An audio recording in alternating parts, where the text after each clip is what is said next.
S. Salamanca at ito po yung aking book fair vlog. Babahagi ko po sa inyo ang libro na isinulat ni Dr. Jose Rizal at ang kanyang buhay.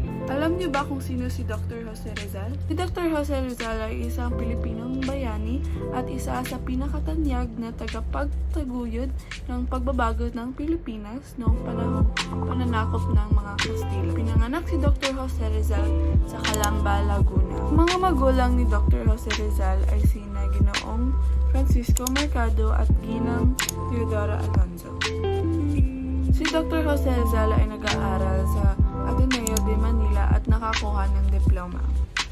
Nag-aral siya ng medisina sa pamantasan ng Santo Tomas sa Maynila. Ipinagpatuloy niya ang kanyang pag-aaral sa Universidad Central de Madrid sa Madrid, Espanya. At nakakuha siya ng lisensya sa medisina. Si Dr. Jose Rizal ay makata, manunulat at nobelista na ang pinakatanyag sa kanyang mga gawa ay ang nobela na Noli Me Tangere at ang kasunod nito ay ang El Filibusterismo. Magkakapatid si Rizal sina Saturnina, Pasiano, Narcisa, Olympia, Lucia, Maria, Jose Protasio, Concepcion, Josefa, Trinidad at Soledad. Ang ina ni Dr. Jose Rizal ay siyang kanyang unang guro at nagturo sa kanya ng abakado nung siya ay 3 taon pa lamang. Ang Noli Me Tangere ay isang nobelang isinulat ni Dr. Jose Rizal. Hango sa Latin ang pamagat nito na may kahulugang "Huwag mo akong sarinin" o hawakan. Sinimulan ni Rizal ang nobela sa Madrid, Espanya. Kalahati nito ay natapos bago siya umalis ng Paris. At natapos ito sa Berlin, Armenia. Si Juan Crisostomo Ibarra ay isang binatang nag-aaral sa Europia at ito ay nangangarap na makapagpatayo ng paaralan upang matiyak ang magandang kinabukasan ng mga kabataan sa San Diego.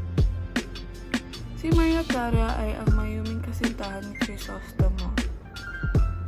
Si Padre Damaso ay isang kurang Franciscano na napalipat ng ibang parokya matapos maglingkod ng matagal na panahon sa San Diego.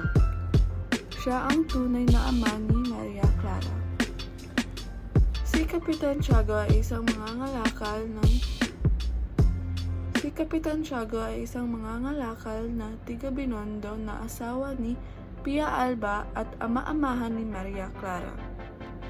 Si Elias naman ay isang bangkero at magsasakang tumulong kay Ibarra para makilala ang kanyang bayan at ang mga suliranin nito. Si Doña Victoria ay isang babaeng nagpapanggap na maestisang Kastila kung kaya abot-abot ang kolorete sa mukha at maling pangangastila. Ang Noli Me Tangere ni Jose Rizal ay isang kilalang nobela na isinulat ng Kastilang wika.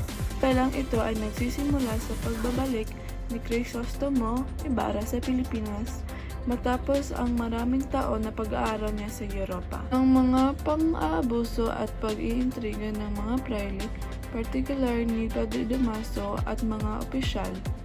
Ang nobela ay naglalaman ng mga pagnanasa ng mga Pilipino na magkakaroon ng kalayaan mula sa pang-aapi at katiwalian ng mga Kastila. Kailangan natin magbasa ng mga libro galing sa bansa natin dahil ito lang rin ang paraan para masuportahan natin ang ating kultura nulat mula sa rehiyon.